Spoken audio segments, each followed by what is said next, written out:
Oke, Petra Nation, welcome back to Podcorn, Petra Podcast Corner.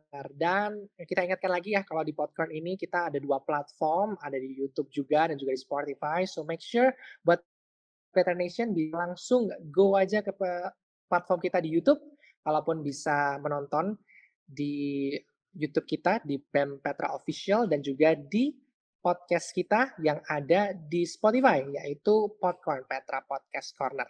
Dan di kali ini kita ada bincang-bincang lagi begitu ya, ngobrol lagi perihal life purpose. Wah, ini sesuatu yang mungkin cukup berat kalau diomongin, tapi ini sesuatu yang penting juga karena kita sebagai mahasiswa nih Petra Nation, mau nggak mau ke depan kita juga harus berpikir tujuan hidup kita tuh kemana sih setelah kita jadi mahasiswa, kita mau ngapain, lanjut kerja atau mau lanjut studi lanjut atau mau lanjut nikah.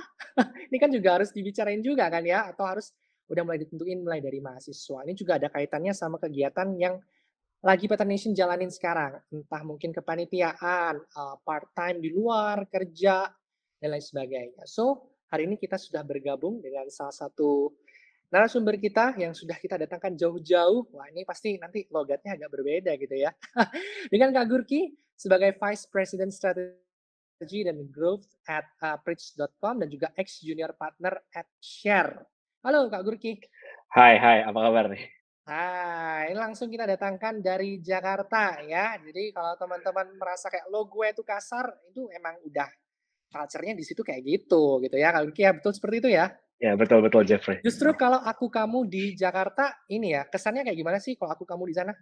Kalau aku kamu tuh, apalagi kalau ngobrol sama cewek, jadi kalau PDKT, kalau pertama kan gua lu nih. Nah, kalau udah aku kamu itu udah mulai serius tuh berarti kayak gitu. Oke, kalau Ya, kalau sama cowok itu ada nggak? Atau kayak apa yang terjadi kalau kita kayak aku kamu gitu? ya sama hubungannya ke arah sana juga. Oh, cara ini ya. Iya, udah jadi agak Oke, aneh. oke. Oke, kita bebas aja Kak. Jadi Kak Gurki kalau pakai lo gue juga bebas ya. Oke, ini Oke, ngobrolin cool. soal life purpose Kak. Dan life Ya, purpose ini kita ngobrolin Kak Gurki juga sebagai mahasiswa juga ya, mantan mahasiswa gitu ya, udah lulus di salah satu universitas terkemuka di Indonesia juga. Mungkin boleh cerita dulu Kak, kegiatannya selama di kampus dulu sebagai mahasiswa aktifnya kegiatan apa aja sih? oke. Kalau gua sih dulu pas awal masuk kuliah jadi maba, gua daftar lumayan banyak ya, kayak coba sana sini. Dulu gua pas SMA soalnya aktif di basket dan band. Cuman gue nggak gitu-gitu jago banget. Jadi gue daftar ada di teknik tuh namanya Bengkel Kriya Seni Teknik BKST Oke. untuk komunitas anak musik gitu. Terus um, tim basketnya juga, tapi khusus mesin waktu itu untuk pertandingan antar mahasiswa baru freshman year. Dan gue waktu itu ikut tim Autonomous Unmanned Aerial Vehicle-nya Universitas Indonesia. Jadi ngebuat drone Oh, untuk wow. untuk dilombain kayak gitu. Nah, itu semester 1. Tapi memang dalam proses semester 1 itu banyak banget hal-hal yang terjadi ya, dalam arti contohnya ketika gue sendiri ketika gue ngedaftar di proses registrasi ulang mahasiswa baru, itu yang kita lakukan adalah kita keliling namanya booth-booth gitu. Jadi ada BEM, ada unit kegiatan mahasiswa, dan ada paguyuban. Nah, Oke. paguyuban ini itu artinya komunitas orang-orang yang berada dari daerah luar Jakarta, mereka berkumpul untuk menciptakan rasa kebersamaan, kekeluargaan, dan kalau ada masalah biasanya memang anak-anak daerah datangnya ke paguyuban. Gue sendiri datang dari Batam, dan waktu itu di Batam itu sendiri, pas di UI sendiri belum ada paguyuban di Jakarta di UI yang dari Batam. Oke. Kak cerita makanya semester 2 kegiatan gue lebih fokus untuk paguyuban ini. Jadi gue fokus untuk membuat hal-hal yang signifikan lah yang gue rasa untuk orang lain. Dan itu gue buat paguyuban. Jadi kayak di tingkat 2 gue fokus ke paguyuban plus lomba-lomba. Ke tingkat 3 gue fokus membangun ilmu pengetahuan teknologi di lingkungan mesin teknik UI. Karena waktu itu mesin itu salah satu departemen yang berprestasi, tapi nggak seberprestasi departemen teknik kimia, departemen teknik industri. Oke. Dan dengan lomba-lomba yang udah gue kumpulin, gue udah lumayan tahu banyak hal-hal soal teknis lomba gitu ya, tips and triknya, dan gue pengen bagiin nih karena mesin. Oleh karena itu gue waktu itu jadi kepala bidang ilmu pengetahuan dan teknologi di mesin. Oke. Dan itu tingkat 3, terus tingkat 3 tengah ke tingkat 4 tengah gitu ya, itu gue jadi gue waktu itu puji Tuhan lomba menang di US juara 2 business case. Gue diajak untuk jadi founder dari Share, ada namanya. Share itu adalah gampangnya business consulting firm yang consist of 50% pekerja full timer dan 50% students. Akhirnya singkat cerita, gue bagus di situ. Awalnya jadi director dan co-founder, dilanjutkan jadi presiden. Dan pas di tahun terakhir gue itu gue bangga banget sih karena pas di tahun gue jadi presiden, puji Tuhan, tahun sebelumnya juga, cuman lebih berkembang lagi, di mana Share UI, Share Universitas Indonesia, kita menjadi best chapter di dunia. Kita ngalahin Share Oxford, ngalahin Share NTU, ngalahin Share NUS, dan Share LSI, bahkan Share kampus-kampus bagus lainnya. Dan habis itu, nah, Pritch sekarang ini adalah mantan klien gue dulu di Share. Jadi, gue di hijack. Jadi, gue diajak ke Pritch, dia join. So, ya, sekarang gue lagi di Pritch. Kayak gitu sih, in a nutshell. Kalau kita dengerin dan kita lihat nih ya, sama-sama sibuk nih ya Kak ya, kita juga mahasiswa UKP juga sama sih ya, kurang lebih ada komunitas serupa, semacam volunteering gitu ya. Jadi, Ya. komunitas daerah, mostly kalau di UKP lebih kayak ke Indonesia Timur. Jadi teman-teman yang di timur, ini memang ada komunitasnya sendiri. Dan kalau ngomongin soal di Universitas Indonesia gitu ya, memang, eee, banyak, turns out memang banyak, dari daerah-daerah yang beragam dan, Kak Gurki sebagai salah satu founder gitu ya, sebagai pendirinya, sebagai pencetusnya gitu untuk komunitas Batam ya, Kak, ya? Betul, betul. Oke, mungkin boleh sharing, Kak, apa sih yang mungkin, jadi, penggerak atau mungkin yang jadi sesuatu yang mendorong Kakak? Apa yang kenapa itu kan banyak tuh ya kalau dikasih pilihan ada BEM dan lain sebagainya, apalagi itu kan mungkin lebih menjanjikan daripada, kegiatan yang volunteering. Mungkin boleh di-share apa sih yang jadi dorongan Kakak? Oke. Jadi ceritanya gini, Jeff, dan teman-teman Petra Nation ya tadi sebutannya, adalah Yes. ketika momen gua waktu itu berdiri di antrian, dan yang gua lihat adalah orang-orang yang kayaknya seneng banget bisa pakai bahasa daerah mereka ke teman-teman mereka pada saat udah berada di kota rantauan, yaitu di Depok, di Jabodetabek kan. Nah, pas di saat itu, gue di antrian itu gue ditanya, "Valdo dari mana?" Gue bilang, "Dari Batam." "Oh, itu di mana? Sumatera ya?" Sumatera bener sih, Kak, maksudnya kan memang kalau kepulauannya Pulau Iya, Sumatera gitu kan. benar benar. Tapi, bukan di salah satu provinsi yang ada kata Sumateranya, Kak. Gue di Kepulauan Riau. "Oh, Kepulauan Riau, Riau ya?" Gitu. "Oh, beda, Kak, kalau Riau tuh Pekanbaru," gitu. Terus Mmm, jadi agak bingung nih. benar. Terus dia bilang, "Kalau kamu di Riau aja mau nggak?" Terus, wah, nggak cocok sih, Kak. "Kamu suku apa deh?" "Suku Batak." "Oke, kalau suku Batak ada nih khusus ikatan Batak, Mmm, tapi dari Sumatera," gitu.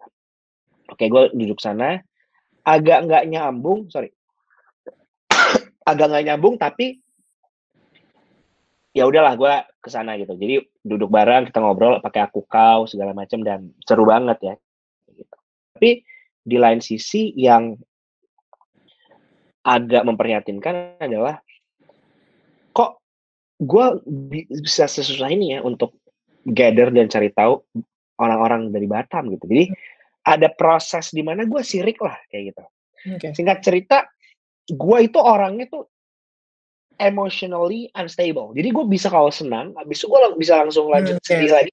Gue langsung senang lagi. Jadi di saat itu gue sedih, jujur gue nggak sedihnya itu nggak sustainable gitu. Ya udah, setelah itu gue balik ke kosan, main sama teman, kayak angin lalu, ya kan? Nah itu yang terjadi. Nah tapi yang buat gue semakin terdorong adalah pada saat gue, nah ini menarik. Jadi pada saat gue di UI semester 1, puji Tuhan, gue sebenarnya datang dari keluarga yang sangat berkecukupan. Orang tua gue bukan dari orang-orang yang susah gitu ya. Dan tapi waktu itu gue bilang ke bonyok gue, oke deh kasih uang jajan segini. Gue bilang kayak kurang nih, dinegoin gitu. Tapi waktu itu gue mikir, aduh kayak nggak bisa nih kalau misalnya gue terus untuk datang dari orang tua gitu. Nah, singkat cerita, gue tuh pas di sana, dulu tuh kan kalau mahasiswa baru kita suka yang namanya danusan ya.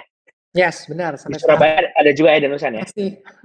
Oke, nah gue itu disuruh danusan untuk barang-barang kepanitiaan acara jurusan gitu.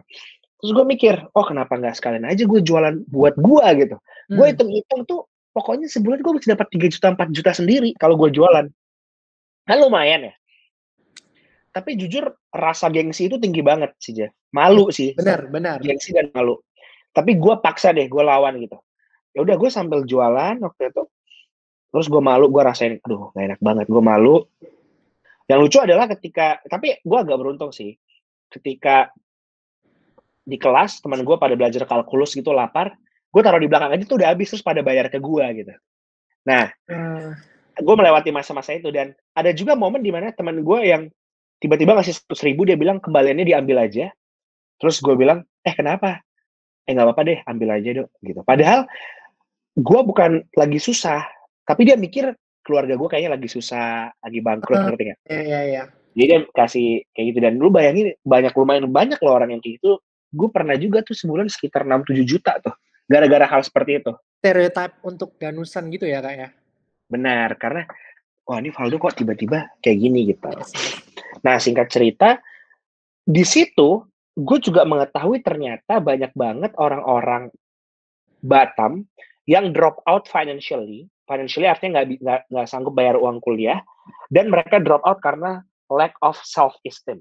Oh, oke. Nah, kalau nggak bayar uang kalau nggak bisa bayar uang kuliah, muncul pertanyaan, kan di UI bisa dibargain turun kalau di negeri kan? Benar bisa, cuman mereka nggak punya wadahnya untuk ngomong ke paguyuban kalau setelah dari awal. Jadi biasa alurnya ketika mereka dari awal masuk universitas, masuk paguyuban, ngomong ke orang paguyubannya, Kak, minta tolong bantuin turunin uang kuliah, bisa nggak? Kayak gitu. Nah, kedua, mereka ini kurang percaya diri, jadi ketika mereka kuliah di UI, mereka tuh jadi nggak berani datang ke kampus dan stay di kosan terus, akhirnya udah deh aku pulang aja bantuin mama usaha di Batam gitu. Oke. Dan ketika gue coba tanya teman-teman gue paguyuban itu, ternyata memang asal-muasal paguyuban yang ada di UI rata-rata karena untuk sebagai tempat berteduh orang-orang rantau ketika mereka terlalu banyak rasa keraguan dalam diri mereka ketika melalui proses belajar mengajar di UI kan. Yes. Nah, lu bayangin di saat gue mendengar itu dan gue sedang gue semakin mengerti apa rasanya gengsi, Benar. gue ngerti apa rasanya malu, karena gue anak daerah, gue pengen ngerasa yang setara dengan orang-orang Jakarta yang keren-keren gitu kan. Benar. Terus gue langsung, oh ini paguyuban harus ada gitu. Nah, itu driver pertama. Jadi ketika itu gue langsung buat paguyuban itu, prosesnya nggak gampang. Nah ini gue mau cerita nih. Jadi ketika proses pembuatan paguyuban tuh di UI adalah lu minimum harus setahun dulu berjalan. Oke. Nanti dilihat evaluasinya. Lu udah pantas nggak resmi di bawah UI? Karena memang jujur banyak banget paguyuban yang resmi 2-3 tahun udah nggak jalan lagi gitu. Oke. Nah, hal-hal seperti itu. Dan yang menjadi masalah adalah kalau gue nunggu setahun lagi, ini banyak banget orang yang bakal cabut lagi nih. Nggak bisa gue tunggu. Bener. Ternyata gue push. Tapi UI-nya nggak salah juga gitu dengan konsep seperti itu. Tapi gue coba push. Jadi kalau mau untuk mempercepat itu bargain, gue harus dapatin tanda tangan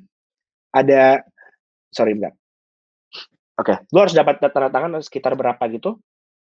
Tanda tangan apa? Tanda tangan paguyuban lain. Jadi contoh, untuk menyatakan kalau lu nggak berinterseksi. Karena contoh gini, ada paguyuban Sumatera Utara, tapi ada juga paguyuban Sumatera Utara khusus Batak, ada juga paguyuban Sumatera Utara khusus Islam. Kan aneh ya? Jadi satu orang tuh bisa ketiga paguyuban gitu loh. Benar. Nah, jadi memang untuk memperjelas daerah otonomi lo. Jadi gua harus datang ke daerah sekitar gua, paguyuban Riau, paguyuban kalau misalnya daerah terdekat gua Tanjung Pinang, untuk menyatakan kalau gua tuh nggak berselisih. Oke, itu kalau Which is di make Jawa sense. itu kalau di Jawa kayak suwun gitu ya, Kak, ya? Jadi kayak minta izin ataupun minta Betul, pengakuan dulu gitu ya? Oke. betul minta pengakuan dulu. Nah, ketika udah dapat itu, gue keliling kemana-mana, itu bukan semuanya nerima loh, Bro. Ada juga yang nolak loh. Mmm, Kenapa? Gue juga nggak ngerti. Gue nanya, kenapa ya? Sorry nih, kita soalnya belum tahu lo. mmm, Kita nggak ngerti lo akan beneran melakukan paguyuban ini nggak, atau cuman lu memang mau gaya-gayaan aja buat oke. ada aja yang gitu. Tapi gue Ya, pikir ya oke lah, make sense lah ya, nggak bisa ya, disalahin gitu. Nah akhirnya setelah gue mendapatkan persyaratan itu ada lagi lah yang banyak, cuman itu salah satu yang tersusah buat gue waktu itu. Dan yang paling terakhir adalah gue harus nge-push pihak kampus untuk membantu percepatan proses keberjalanan gue. oke. Nah ini yang menarik nih. Jadi ketika itu, sorry, ketika itu yang gue lakukan adalah gue coba banding dulu ke bisa dibilang setara BEM lah. Oke. Terus dia di kampus itu namanya DPM di kampus UI, kayak DPR-nya mahasiswa, Dewan Perwakilan Mahasiswa. Macam, aktivitas birokrasi gitu ya? Jadi kayak kita Betul, betul. kan dulu. Benar. Nah setelah itu, ketika setelah melakukan itu, gua membuat surat pernyataan di mana gue pengen appeal gitu, banding, gue pengen dipercepat deh gitu. Oke. Nah setelah itu, setelah gue pengen dipercepat, gue pengen bilang, intinya ada ya lu anggap aja kayak semacam sidang, jadi kayak kita diuji stres testing, Yes. nggak Ya. lolos lah gitu untuk dipercepat.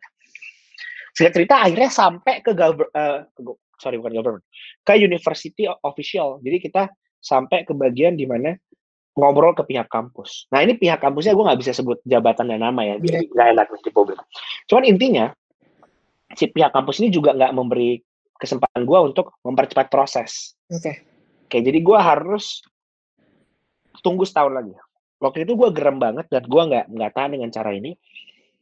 Dan waktu saat appeal ini, ya kayak saat gue mau banding ini, nah ini, waktu itu gue doa ke Tuhan gitu. Gue bilang, ini gue waktu itu udah bingung. Gue tuh harus doanya apa nih? Gue Mmm, harus doa Tuhan mengabulkan paguyuban bisa jadi, atau gue harus doa biar kehendakmu yang jadi gitu. oke. Ya, ya, menarik. Itu beda nih. Nah, out of nowhere, waktu itu gue keinget kisah Sadrak, Mesak, Abednego.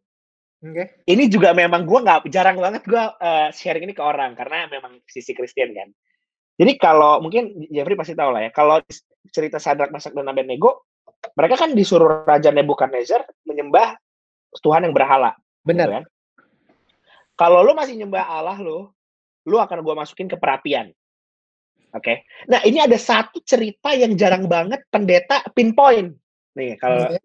Jeffrey pernah dengar ini. Jadi, ketika Sadrak, Mesak, dan Abednego dimasukkan ke perapian, yang dia bilang ke Nebukadnezar bukan bilang, wahai raja, aku nggak peduli, aku percaya aku akan diselamatkan ketika masuk. Mereka nggak bilang itu loh. Lu tau nggak dia bilang apa? Dia bilang, gue nggak peduli Tuhan mau selamatin gue atau enggak. Mmm, Gila loh.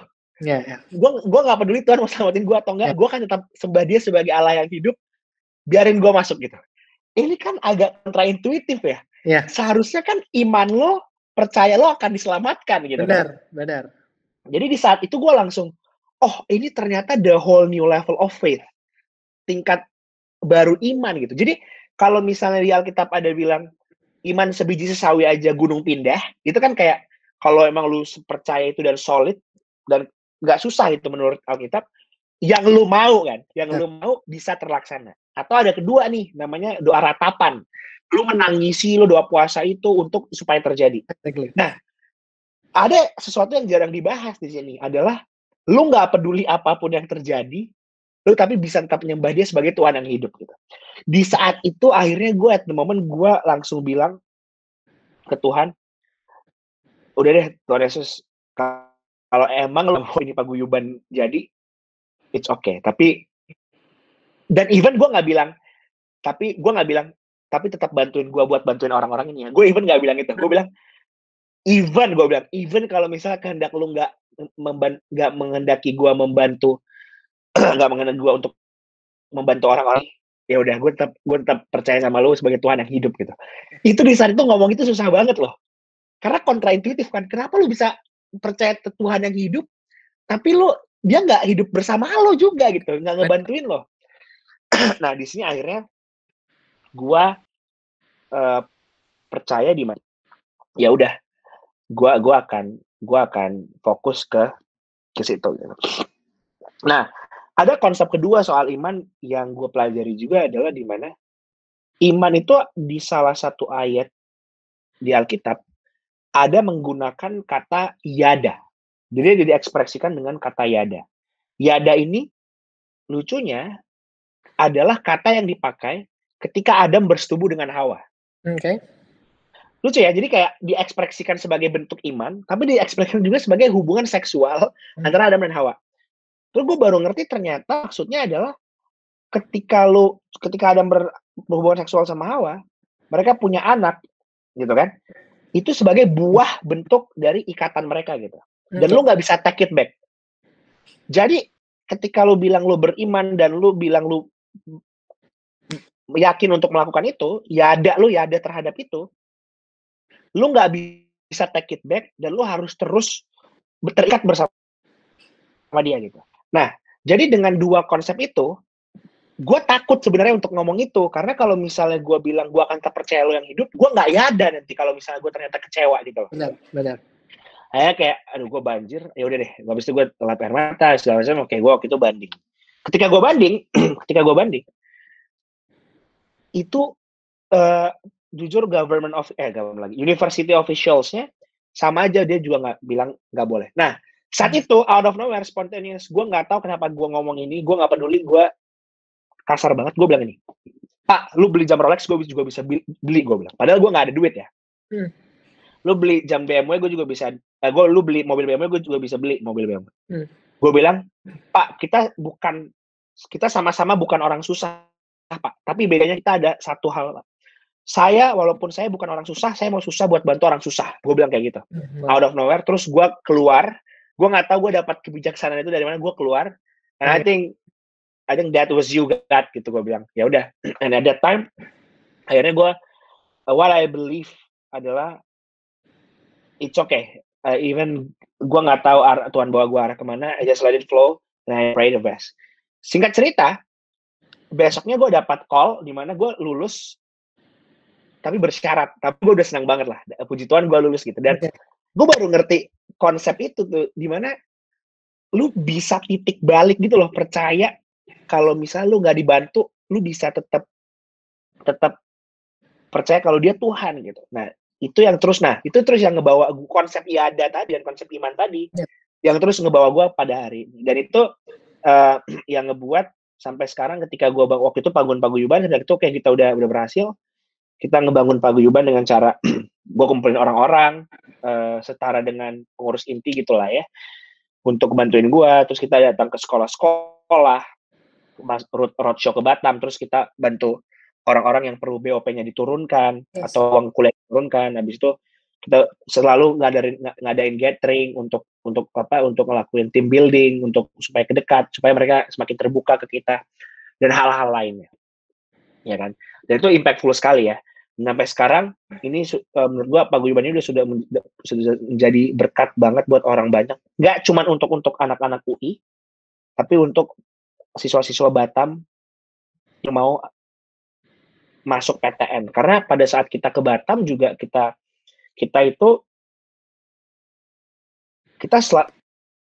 nah ini yang gue suka dari UI, ketika ada kayak kampus-kampus lain gitu ya, mereka selalu memamerkan kampus-kampusnya gitu. Tapi kalau misalnya kita ngomongin kampus UI, gue tuh selalu bilang ke anak-anak gue, untuk harus, lu nggak boleh bilang anak lu harus masuk UI, tapi bilang ke mereka, lu kalau mau masuk teknik yang paling bagus ya ke ITB gitu. Lu kalau masuk ya lu bisa ke UGM, nggak harus UI. Tapi kita percaya untuk mendukung mereka bukan UI-nya tapi ke pendidikan. Even, dan ini hal-hal ini kita yang nge-push mereka, dan kita senang banget. Gue ketika udah nggak jadi ketua paguyuban, gue dengar banyak anak-anak masuk negeri, even bukan UI, mereka kayak bilang terima kasih ke gue. Mereka bilang thank you ya Kak, udah encourage aku nggak harus masuk UI, jadi aku tahu kelasku, tapi sekarang aku tetap akan belajar hal-hal seperti itu. Jadi gimana caranya paguyuban ini bisa terus menjadi berkat. Dan paling akhir adalah ini abis zaman gue tuh ada satu ketua cowok, abis itu sekarang nih tiga tahun berturut-turut ketuanya cewek semua. Nah Iya. ini yang menarik nih, cewek semua, they are Chinese dan nonis gitu. Dan nggak gampang, kenapa? Karena ada stigma. Bahkan ketika ketua paguyuban pertama wanita yang Chinese dan nonis, itu ada nggak sedikit orang yang ngontek dia, bilang, Kak, harusnya itu harus cowok dan Islam loh. Terus kalau bisa pribumi lah. Itu kan, wah ini Iya, otaknya iya. jujur aja, yang komen tuh menurut gue otaknya sangklek gitu. Benar, benar, benar. Apa apa sih hubungannya agama Chinese ke ini kan? Tapi ya itu ya lu bayangin seorang cewek pertama kali terpressure kan. Tapi dia tetap berjuang terus. Sampai akhirnya sustainable nih paguyuban dan kita nggak hilang-hilangan. Dan itu yang menurut gua nggak akan bisa lakuin sih tanpa yang di atas juga sih gitu. Sure, itu banget banget dan juga sama apa yang dilakuin sama Petra Nation juga. Turns out itu juga terjadi Kak, di Oke. Petra juga. Jadi Oh, mungkin wow. ini kaitannya sama ini kali ya, keberanian untuk tender. So, basically teman-teman Petra Nation juga sebenarnya punya faith dan juga punya, apa ya, dibilang mungkin, gift dari Tuhan juga untuk bisa dan juga mampu untuk jadi pemimpin. Tapi mungkin beberapa juga masih ragu gitu ya untuk, mungkin jadi pemimpin di organisasinya atau di komunitasnya. So mungkin, apa yang di-share oleh Kak Gurki ini juga bisa jadi penguatan juga buat teman-teman yang sekarang lagi dalam pergumulan gitu ya, "Aku kira-kira maju nggak ya untuk mewakili organisasiku atau mungkin mewakili komunitasku?" Gitu ya. Ini salah satu yang mungkin, bisa jadi penguatan juga kalau, berhubungan dengan niaga, faith, dan juga mungkin kaitan dengan life purpose, Kak. Nah ini mungkin, apakah yang menjadi life purpose Kakak sewaktu menjadi mahasiswa? Apakah memang, komunitas paguyuban, Batam ini salah satu yang menjadi life purpose Kakak waktu di UI? Oke, gini menarik ya. Itu Yes. kan jadi gua nggak sadar kalau, oh yang gue bawa, yang gue jual ke orang-orang itu purpose gitu. Bukan visi misi, lebih lebih dalam gitu. Yes. Dan yang ngebuat anak-anak bareng gue mau bersemangat ke Batam, kita presentasi segala macem tuh, pas gue tanya, Dok, nggak tahu kenapa, aku ngerasa kau tuh nggak cuma bawa visi misi, tapi ada purpose gitu. Yes. Dan di saat ketika ngobrol itu mulailah terpikirkan, ini gue habis anak awak ngapain? Sebenarnya tujuan hidup gue apa sih gitu Yes. kan? Gue selalu nanya, selalu gue tanya. Dan yang gue mau sharing juga ya soal sebenarnya apa menurut gue tujuan hidup dan gimana cara dapetinnya gitu ya. Jadi ya gue mau kasih imagery nih, kayak perumpamaan dulu nih di awal. Lu bayangin kayak zaman sekarang gue ngasih lo iPhone XS Max gitu misalnya, oke? iPhone 12 deh, iPhone 12X, apa nih, 12 Max gitu ya. The latest ya, Touchscreen, paling baru. screen semualah dan lain-lain. Lo nggak lu bayangin gue kasih HP XS semua, the latest, tapi di zaman Adam dan Hawa. Nggak ada radio, nggak ada HP, nggak ada yang lain. Lu bingung nggak sih ngeliat-ngeliatnya? Yes. Kayak ini gimana nih cara ngetik ini, cara nyalainnya gimana gitu. Baik. Ketika lo bingung cara nyalainnya, lo akan kotak-katik, ya kan? Lo akan kotak-katik, aduh nggak bisa nih. Terus lu tiba-tiba ada hewan liar, lu pakai buat lempar hewan liarnya cabut. For the rest of your life, lu bakal pikir HP ini buat untuk lempar hewan liar tadi, bener nggak? Benar, benar. Sama kayak ketika lo ke hotel. Lu bayangin ada remote AC yang bukan dipencet gitu ya, tapi remote AC-nya ternyata dari TV gitu. Wah ini gimana nih, lu kotak-katik dulu gitu kan. Ketika lo kotak-katik, lu akan selalu kotak-katik. Dan lu pikir, oh ternyata nyalanya lewat sini. Lu nggak tahu, ternyata ada cara lebih cepat, yaitu dekat pintu ternyata, ngerti nggak? Oke. Dan, oke, tapi sampai lu berakhir di hotel, lu akan hidupin AC pasti lewat TV. Oke. Dapat logiknya ya? Ya, ya. Iya kan? Logiknya tuh kayak gitu. Nah, ini terus jadi pertanyaan, gimana caranya lu bayangin kalau lu di zaman Adam dan Hawa, lu bisa tahu sebenarnya gunaan HP tadi buat apa? Nah, sebenarnya lu bisa baca manual book, kan kalau kita beli barang tuh ada manual booknya kan? Benar, benar. Right? Ada manual booknya. Nah, atau paling gampang, lu bisa nanya yang ciptain HP-nya. Nah, menurut gua hidup tuh sama. Manual book lo itu Alkitab lo harus baca. Oke. Yang ciptain hidup lo tuh Tuhan lo. Oke. Lo harus nanya. Sekarang menurut gua nggak banyak Kristen yang doa nanya. Ya, kebanyakan minta. Betul, minta dan cuma nanya, dia cuma bergumul, kira-kira gue tuh harus buat apa ya, iya kan? Oke, benar. Dan lu, oke, Tuhan aku mau jadi ini. Tapi lu nggak pernah nanya, apakah lu beneran mau jadi ini gitu? Yes. Apakah lu beneran mau, apakah Tuhan menciptakan lo beneran jadi seperti itu? Jawabannya, bisa aja memang lu sukses, tapi sebenarnya lu bisa lebih sukses dari itu ketika lu menjalani tujuan yang sebenarnya. Sama kayak konsep Adam dan Hawa tadi. Lu akan sampai mati mikir HP itu buat lempar hewan liar, karena lu udah terlanjur nyimpulin sendiri. Oke. Ya kan? Dan jadi yang menjadi pertanyaan adalah, akan sampai kapan lo ngotak-ngatik hidup lo sendiri dan lo nyimpulin sendiri, padahal jawabannya bukan itu. Gitu. Exactly. Kebayang ya? Nah, itu yang gue lakukan selama gue kuliah pada sampai tingkat awal, tingkat 2. Nah, pas tingkat 2 nih, gue pas mikir, oke, kayaknya gue yang penting gue berbuat baik dulu deh ke orang banyak. Selalu itu menurut gue. Ya. Karena logiknya adalah menurut, coba ya, si meja itu buat meja itu sendiri nggak? Enggak ya, buat ditaruh laptop. Jadi buat barang yang lain. Buat lo taruh gelas gitu, Yes. ya kan? Mungkin meja diciptain buat meja itu sendiri. Benar. Ada Dan kegunaan lain.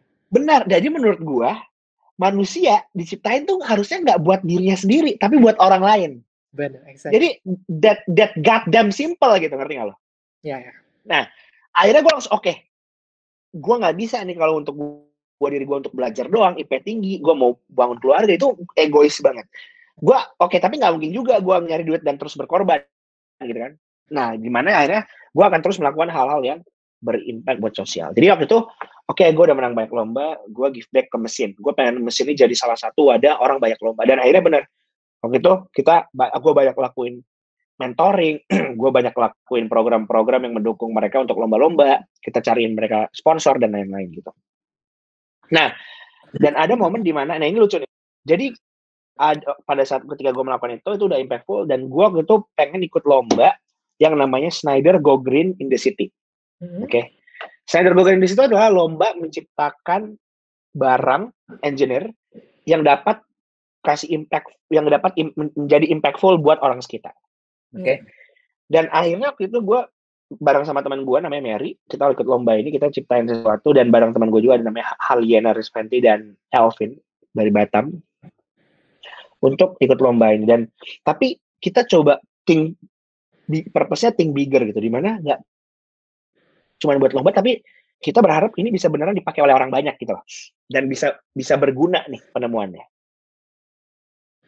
Nah, dan ini pada saat gue ikut lomba ini, gue sambil melakukan hal-hal yang tadi gitu sih. Nah, yang lucu adalah ketika gue, intinya ya, ketika gue sambil doa, gue sambil apa segala macam, ada momen di mana gue masuk, gue puji Tuhan lomba menang di juara 1 di Indonesia waktu itu lomba yang ini. Nah, akhirnya tuh kita ikut lombain yang lain juga di Singapura. Nah, ini yang lucu nih. Gue pas di Singapura, gue nginep di hostel kayak yang murah kan soalnya. Di depan, jadi kayak di lantai 3, terus ranjangnya tingkat gitu. Gue di lantai di ranjang tingkat 2-nya. Di depan gue nih ada yang, jadi kayak gue tidurnya begini. Nah, ada orang tidur depan gue begini gitu ya. Okay. Nah, yang tidur ini itu ada orang yang gue lihat, gue nggak mungkin salah, dia baca Alkitab di tiap malam gitu. Kayak orang siapa sih gitu.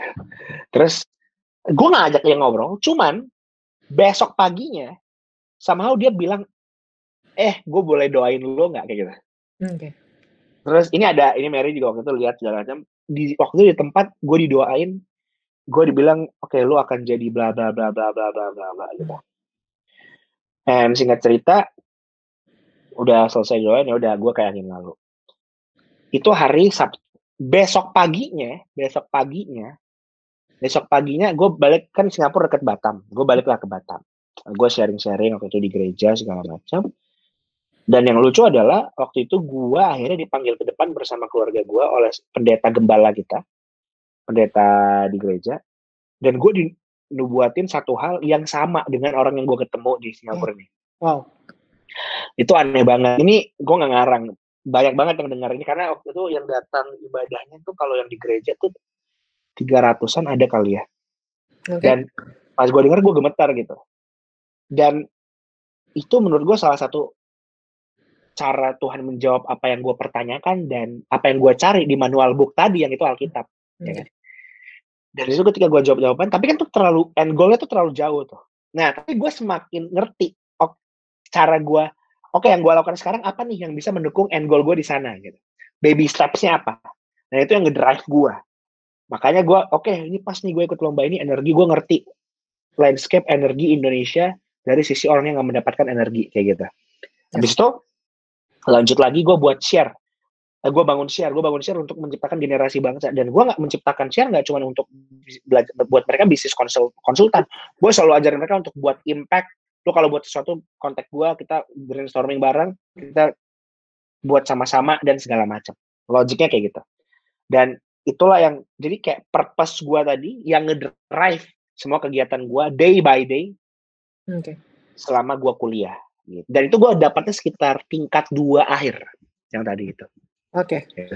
Well, itu lagi-lagi ya Petra Nation ini kaitannya dengan mungkin kehidupan perkuliahan dan juga mungkin gerakan untuk dari dalam diri Petra Nation untuk mau bertindak, mau berubah dan juga mau menjadi berkat untuk orang lain. Ini kan juga ada di Alkitab. Jadi berkat untuk orang lain juga, apalagi Petra Nation udah ada wadah di sini, Universitas Kristen, banyak sekali wadah yang bisa kamu tingkatkan, bisa kamu ubah, bisa kamu develop lagi untuk bisa menjadi orang yang lebih baik lagi. Well, ngomongin soal kegunaan diri, mungkin bisa kita menemukan kegunaan diri kita, life purpose kita. Kira-kira menurut Kak Gurki, life purpose ini bisa berubah nggak sih? Dan juga mungkin kalau kita sebagai mahasiswa, apa sih yang mungkin bisa menjadi trigger atau mungkin kita bisa menemukan life purpose kita ini dari mana? Mungkin ikut dari organisasi kah? Atau mungkin tidak hanya membaca kitab kita dan juga berdoa pada Tuhan ya. Mungkin in real life mungkin kita bisa melakukan apa untuk bisa mungkin segera cepat menemukan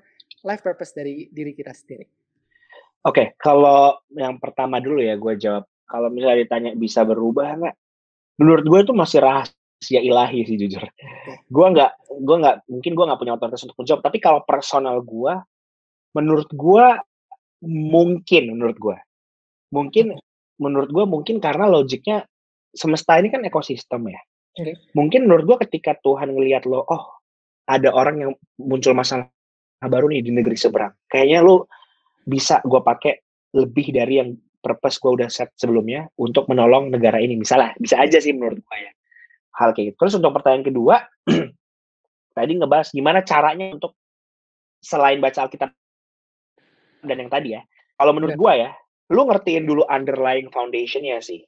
Nah itu underlying foundation-nya, percaya kalau lu hidup bukan buat hidup lo sendiri, tapi untuk hidup orang lain. Berguna. Selalu, menurut gue berguna buat bangsa. Berguna buat orang lain. Nah, itu satu. Jadi, mindset lo ketika lo tanya, gue nih kalau mau maju ketua, program gue itu meningkatkan kesejahteraan orang lain nggak? Atau malah ini ideologi gue sendiri nih. Hal seperti itu. Nah, kedua, underlying foundation yang lagi dari life purpose adalah menurut gue, selain berguna, menurut gue apa yang lo bisa lakukan itu harus bahasanya scalable. Impactnya nggak cuma buat sekarang lo buat orang sekitar nih, tapi masa sih orang sekitar mulu gitu. Lo tingkatin terus. Karena menurut gue, nah ini yang mau gue sharing juga nih, konsep menjadi terang dan garam dalam Alkitab, kalau Jeffrey tahu, menjadi terang itu tuh bukan terang pakai center, tau nggak? Bukan kayak gini nih, ngerti nggak? Bukan kayak gini nih. Kalau dia kita itu pakai lentera, tau nggak? Ya kan? Pakai lentera yang di bawah itu kan.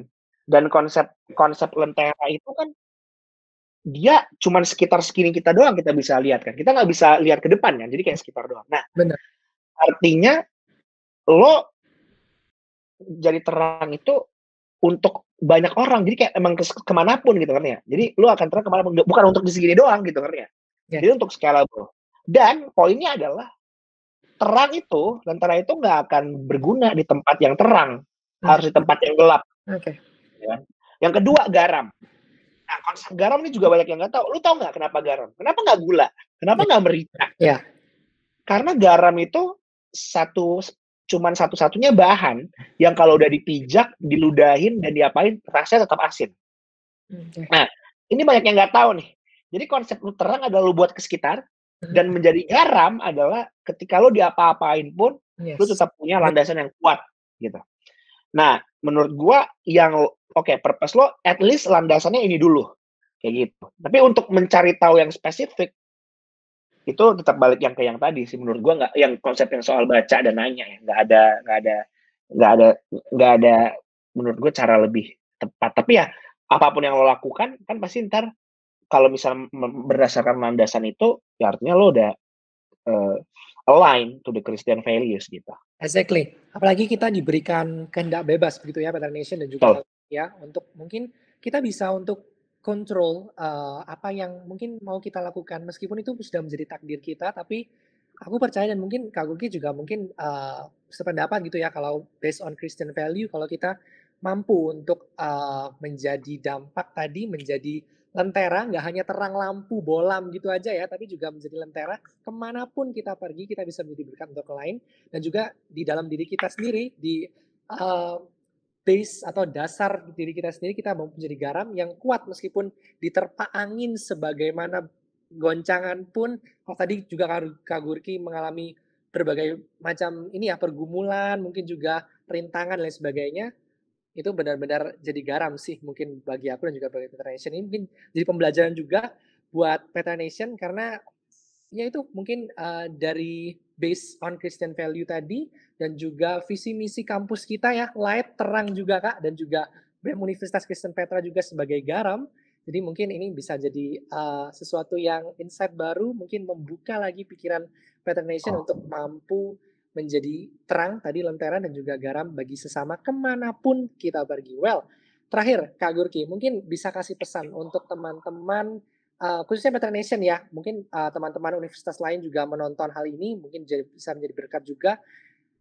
Selagi mahasiswa apa nih yang perlu kita perlu kayak apa dulu nih sewaktu mahasiswa, sehingga nanti kita sewaktu turns out kita udah keluar, kita mampu untuk menemukan life purpose kita lebih tajam lagi, udah ngerti tujuan kita apa, kita mau berdampak bagaimana, untuk siapa, diri mahasiswa ini kita melakukan apa dulu nih Kak? Perbanyak apa dulu? Mungkin Kak Gurki bisa share last. Kalau menurut gue selalu ada konsep yang gue ambil dari Jesuit schools, or it's like a Catholic foundation, founded form gitu. Dimana ada 4C, 1L. Itu ada compassion, competence, conscience, commitment, that creates leadership. Jadi 4C, 1L ya tadi. Nah, menurut gue, lu memperbanyak 5 hal itu. Nah, 5 hal tadi itu bisa dilakukan dengan, ini gue lihat juga, lu masuk teknik, tapi lu harus, lu harus menjadi yang berkompeten dong. Gimana sih caranya kalau di mata work labor force gitu kan? Gue saranin kalau bisa lu pernah menang lomba nasional atau internasional, nggak usah banyak-banyak, kayak ya kedua lu pernah memimpin organisasi, nggak cuma jadi manajer, kalau bisa jadi ketua sekaligus, terus terakhir akademis lo tetap bagus. 3 ini menurut gue yang paling plus kalau ini agak susah, cuman kalau lu bisa dapat, lu harus pernah internship menurut gue. Tapi kalau misal lu bisa dapetin internship di international company yang bisa buat lo belajar banyak, itu akan lebih bagus. Nah, kayak 3 yang tadi, akademis dan segala macam, akademis, lomba, dan kuliah, organisasi ya untuk leadership. Dan kalau bisa lu udah melatih kompetensi lu sebelum bekerja, dalam simulasi bekerja, dalam internship. Menurut gua hal seperti itu. Yes, banyak banget Petra Nation wadah untuk teman-teman bisa berkembang, bisa menemukan kegunaan dari dirimu sendiri ini apa, dan juga percaya kalau kita diciptakan bukan cuma untuk kita sendiri, tapi juga berguna untuk orang lain. Well, banyak banget nanti teman-teman bisa dapetin dari sharing Kak Gurki. UK Petra udah menyediakan banyak sekali wadah untuk teman-teman bisa berkembang, apalagi BEM Petra. Jadi teman-teman bisa memanfaatkan apa yang sudah disediakan oleh kampus, universitas, dan juga organisasi. Well, kita tunggu calon-calon pemimpin ya Kak Gurki ya nantinya ya, yang ada di UK Petra. Amin. Mampu menemukan life purpose-nya nanti. Thank you so much Kak Gurki bisa sharing bareng kami di BEM Petra. Hopefully nanti kita bisa ketemu lagi dan juga bisa menjadi berkat di universitas lain ataupun di podcast-podcast lain gitu ya. Nanti juga hopefully nanti teman-teman bisa menjadi sosok yang berguna bagi orang lain juga. Thank you so much, Kak Gurki. Kita akhiri podcast hari ini. Bye-bye. Thank you, Jeffrey. Bye.